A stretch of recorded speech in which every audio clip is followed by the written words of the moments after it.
গরমের দিনে এক গ্লাস ঠান্ডা আমের জুসের মজাই আলাদা। পাকা মিষ্টি আম আর কয়েকটি সহজ উপকরণ দিয়ে আজ তৈরি করছি ঘরোয়া স্বাদের দারুণ ফ্রেশ আমের জুস।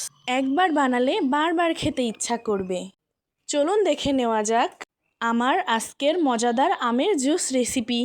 তো আমগুলো খুব সুন্দর করে ভালো করে ধুয়ে নিচ্ছি, যাতে আমের গায়ে কোনো প্রকার ময়লা না থাকে। তো আমগুলো ধোয়া হয়ে গেছে। তো এখন হচ্ছে আমি ছুরির সাহায্যে আমগুলো কেটে নিব। গরমে বলছে আমাকে পানি না আমের জুস দাও। তো খুব সুন্দর করে আমগুলোর পাল্প বের করে নিতে হবে। হ্যাঁ, আমগুলো খুব দারুণ করে পিস পিস করে কেটে নিতে হবে।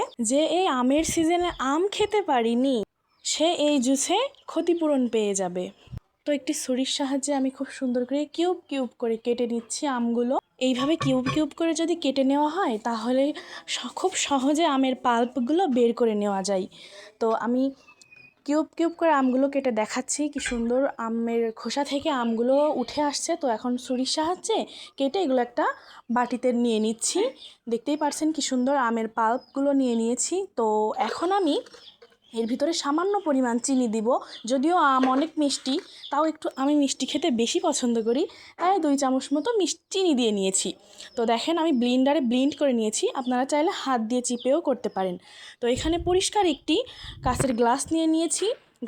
প্রথমে আমি কাঁচের গ্লাসে আমের পাল্পগুলো দিয়ে দিচ্ছি। তারপরে দিব খাঁটি গরুর দুধ, একদম পুরা খাঁটি।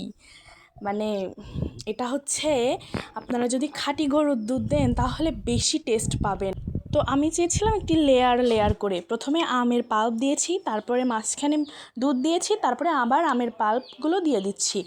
তো এত সুন্দর কালার এসেছে, মানে আমের কমলা কালার প্লাস দুধের সাদা কালার, জাস্ট ওয়াও লুক। তো হচ্ছে এইটা যদি না খান বাসায় বানিয়ে, তাহলে আপনারা হচ্ছে মনে করেন আমের সিজনে পুরা সিজনটাই মিস করবেন।